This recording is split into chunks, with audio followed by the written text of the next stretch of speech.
जय जय राम, जय श्री राम, जय हो बागेश्वर धाम सरकार। मेरी प्यारी सभी भक्तगणों, आज की जो कहानी एक बूढ़ी माँ की कहानी है। हमें जीवन में कुछ सिखाती है कि यदि हम जीवन में कुछ आगे करना चाहते हैं, उस बूढ़ी माँ ने ऐसा क्या सबक सिखाया अपने बेटे को। सुजाता नाम की एक महिला शादी होने के बाद एक गांव में अपने पति के साथ बहुत ही सुकून से रहती थी। उसका पति एक छोटा सा एक लेबर का काम करता था और लेबर का काम करके अपने परिवार का अर्थात अपने पत्नी को किसी तरीके से रोजी रोटी अच्छे से ठीक ठाक चल रहा था। शादी के 5 साल हो गए लेकिन उसके कोई बच्चे नहीं हुए। सुजाता परेशान हो गई कि आखिर हम लोगों के क्या बच्चे नहीं हुए, क्योंकि अगल बगल के लोग भी पूछने लगते क्यों 5 साल हो गए बच्चे नहीं हुए, कोई संतान की प्राप्ति नहीं हुई। सुजाता और सुजाता के पति को थोड़ी सी चिंता हुई और उन लोगों ने काफी मेहनत किया, प्रयास किया, तो ऊपर वाले की कृपा से सुजाता का गर्भ ठहर गया। और ठीक 9वें महीने बाद एक पुत्री पैदा होती है। सुजाता बहुत ही खुश थी कि एक पुत्री का कम से कम पैदा तो हुई, जन्म हुई। अब तो कोई ये तो नहीं कहेगा कि संतान की प्राप्ति नहीं हुई है, मेरे संतान नहीं है, इस दाग से तो मैं बच गई। लेकिन ऊपर वाला की क्या गजब की करिश्मा होती है। 1 महीने बाद बच्ची खेल रही थी और सुजाता कुछ लेने के लिए घर से बाहर पड़ोसी के यहाँ गई थी। उधर से वापस आती है तो अचानक देखती है कि मेरी बच्ची ना तो हंस रही है, ना तो खेल रही है, ना तो कुछ कर रही है। पता नहीं क्या ऐसा कुछ हो जाता है कि जो सुजाता की बच्ची का प्राण जो पखेरु उड़ के रहते हैं। अब तो सुजाता जैसे ही यह देखती है, हिलाती है, डुलाती है, लेकिन कोई रिस्पांस नहीं मिलता है। सुजाता के पैरों तले जमीन खिसक जाती है कि मैं क्या करूंगी। रोते रोते उसका दम घुटने लगता है। उसका पति को पता चलता है तो भागे भागे अपने काम पर से छोड़ करके आता है। काफी लोग इकट्ठा हो जाते हैं, उसे सांत्वना देते हैं, करे रहने दो, अभी समय है, मत रो, प्रयास करो, ऊपर वाला यदि रहेगा तैयार तो हो सके एक और संतान की प्राप्ति हो सकती है, अभी समय है। सब लोगों का सबर संतोष दिलाने के बाद सुजाता जो है रोना बंद किया। समय धीरे धीरे व्यतीत होने लगे, लेकिन सुजाता को उसी बात की चिंता रहती थी कि काश मेरे पास मेरी कोई फिर से संतान की प्राप्ति हो जाए। और कुछ दिनों बाद एक फिर से सुजाता एक सुंदर सा पुत्र पैदा होता है। इस बार तो अब पुत्र का ख्याल इतना अच्छे से रखती थी ताकि कहीं छोड़ करके भी नहीं जाती थी, क्योंकि पिछली बार वही हुआ था। वह बच्चे के साथ में इतना प्रेम करती, हर तरीके से उसे खिलाती, बुलाती, हंसलाती, सब कुछ करती, लेकिन उसे छोड़ करके नहीं जाती। माँ तो माँ होती है।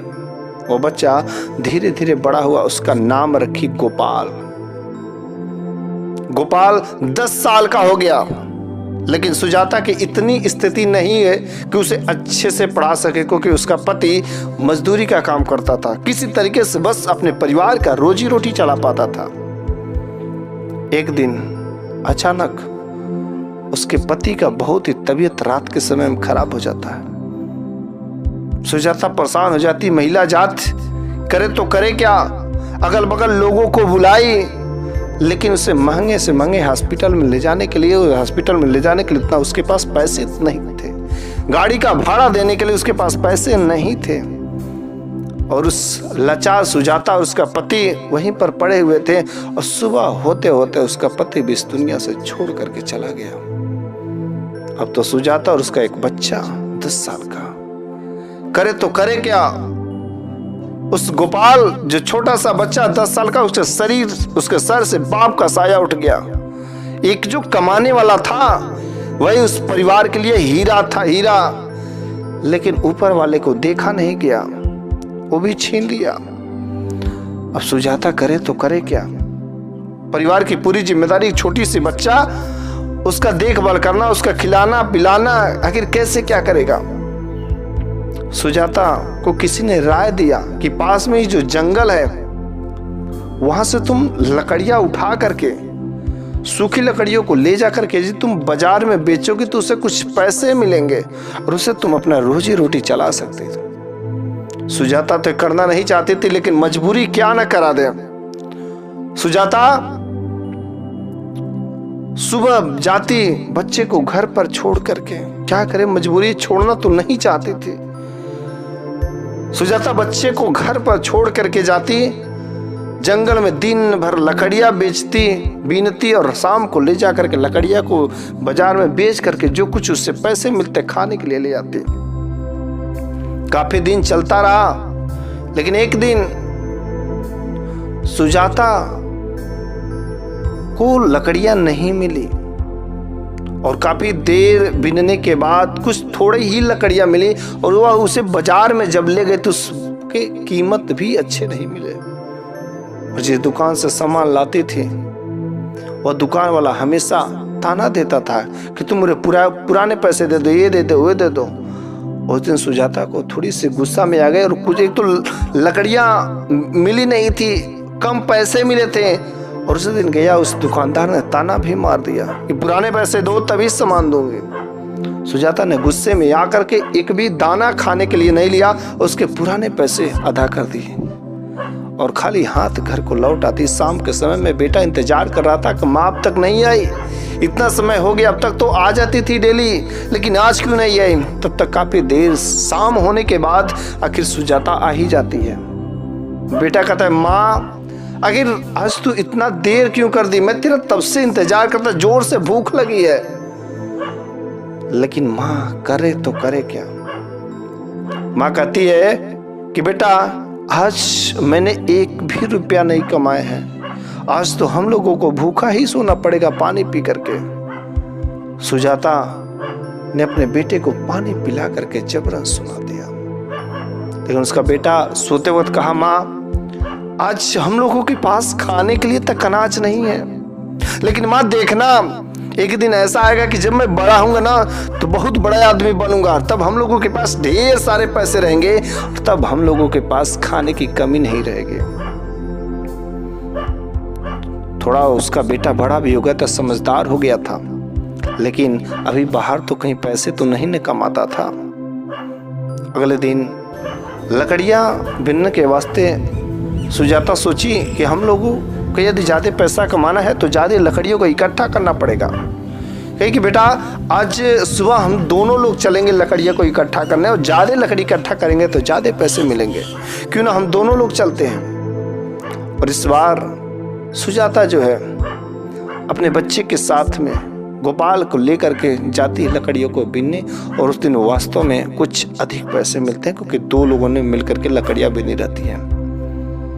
उस दिन उन लोगों ने अच्छे से खाना खाया, भरपेट खाना खाया, लेकिन अगली सुबह जब लकड़ियों बीनने का समय था तो सुबह जब सुजाता और गोपाल जैसे ही उठे तो देख रहे थे घूंघार बारिश हो रही थी, पूरा तेजी से बारिश अपने चरम सीमा पर थी। दोनों बड़े चिंतित हो गए कि माँ अरे बारिश होने लगा, हम लोग लकड़ियां कैसे बीनेंगे, अब तो सूखी लकड़ियां नहीं मिलेंगे, क्योंकि बाजार में सूखी लकड़ियां ही बेची जाती, कोई गीली लकड़ियां नहीं लेगा।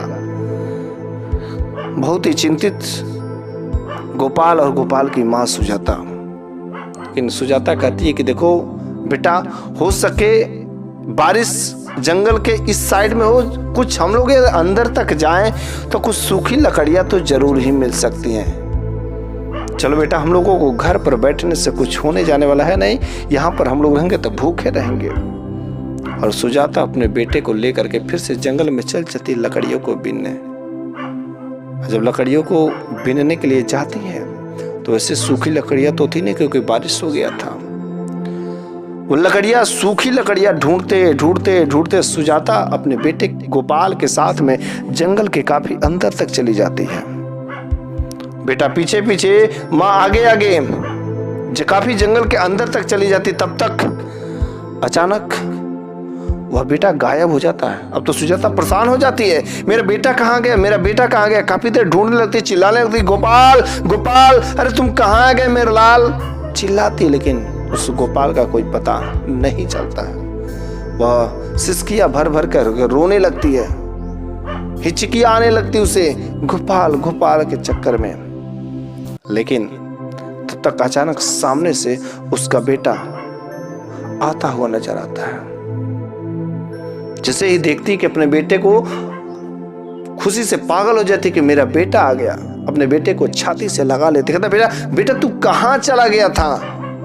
अरे मैं तेरे को इतना ढूंढ रही थी, पागल हो गई थी, व्याकुल हो गई थी, और तू मेरे को छोड़कर चला गया था। कहाँ चला गया था बेटा? गोपाल कहता है कि माँ, जब मैं आ रहा था तो रास्ते में पीछे एक बूढ़ा शेर था, उसे चोट लगी थी, घायल था। मैं उसकी दवाइयाँ लेने के लिए चला गया था और मैं उसकी दवाइयाँ करा करके ले करके आया हूँ।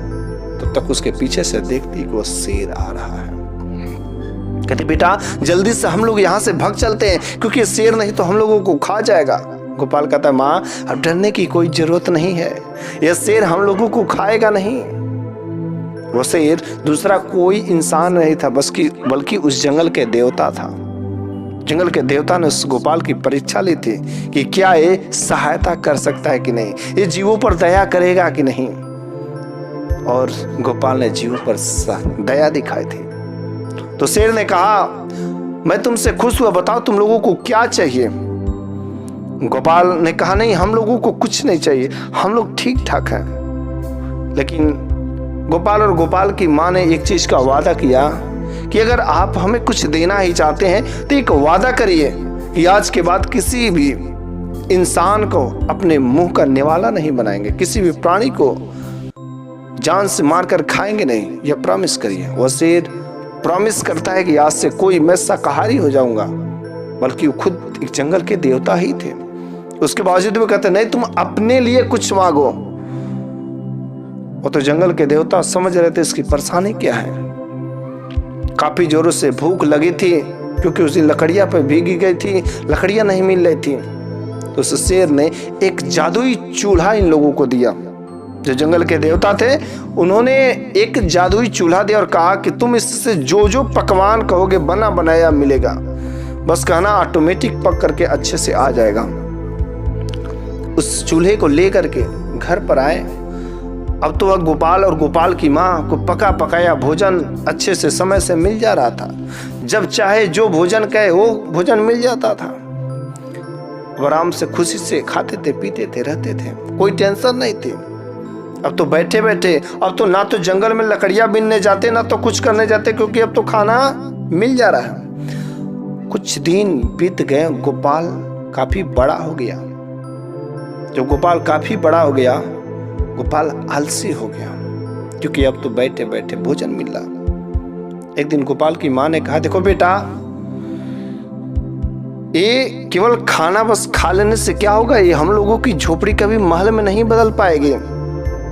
तुम्हें जीवन में बहुत बड़ा बनना है और तुम बाहर जाओ नौकरी करने के लिए। लेकिन गोपाल कहता है कि माँ, आखिर हम लोगों को खाना ही तो चाहिए ना, खाना आराम से समय से मिल रहा है, क्या दिक्कत है? हम बाहर जाने वाले नहीं, आज तक जब नहीं बाहर गए, अब क्या आ जाए माँ बाहर, आराम से बस खाना खाओ, पड़े रहो, सिंपल सी बात है, क्या दिक्कत है? क्यों मैं नौकरी करने जाऊँ, क्यों झूठ में मैं काम करने जाऊँ? वो माँ कहती है कि बेटा तुम बाहर जाओगे नहीं तो तेरे सपने पूरा नहीं होंगे। गोपाल कहता है माँ घबराओ नहीं, एक दिन सपने भी पूरा हो जाएंगे, आज ये हुआ है एक दिन वो भी पूरा हो जाएंगे। लेकिन एक सुबह बहुत ही अचानक कुछ घटना घट जाती है। अगले सुबह जैसे उसकी माँ उठती है, चिल्ला करके लगती है रोने, क्योंकि वो जो जादुई चूल्हा था वह कहीं गायब हो गया था। अब तो चिल्ला करके रोने लगती, बेटा बेटा देखो जादुई चूल्हा गायब हो गया, किसी ने चुरा लिया। गोपाल कहता है कि माँ ये जरूर किसी पड़ोसी का ही काम होगा, लेकिन हम डायरेक्ट तो कह भी नहीं सकते। अब तो वह माँ बहुत ही चिंतित हो गई, अपने उसका बेटा गोपाल भी चिंतित हो गया, अब हम लोग कैसे करेंगे क्या? माँ ने कहा गोपाल से देखो बेटा, अब तो हम लोगों को बाहर, अब तो तुम्हें बाहर जाना ही पड़ेगा कमाने के लिए, क्योंकि अब तो वो भी चला गया। गोपाल मजबूरी में अपनी माँ को अकेला नहीं छोड़ सकता और बाहर चला गया कमाने। काफी मेहनत किया, सब कुछ करने के बाद 5 साल में काफी पैसा कमाया और घर पर आकर खूब अच्छा सा एक हवेली महल बनवाया 5 साल कमाने के बाद। लेकिन जहां पर किचन था, रसोईया था, एक दिन जब महल बनने के बाद वह देखता है तो फिर से वह जादुई चूल्हा आ गया रहता है। गोपाल उस जादुई चूल्हा को देखता, कहता माँ देखो ये जादुई चूल्हा कैसे आ गया, तुम तो कहते थे कि जादुई चूल्हा कोई चुरा ले गया। गोपाल की माँ सुजाता कहती, देखो बेटा इस जादुई चूल्हा को मैंने ही चुराया था।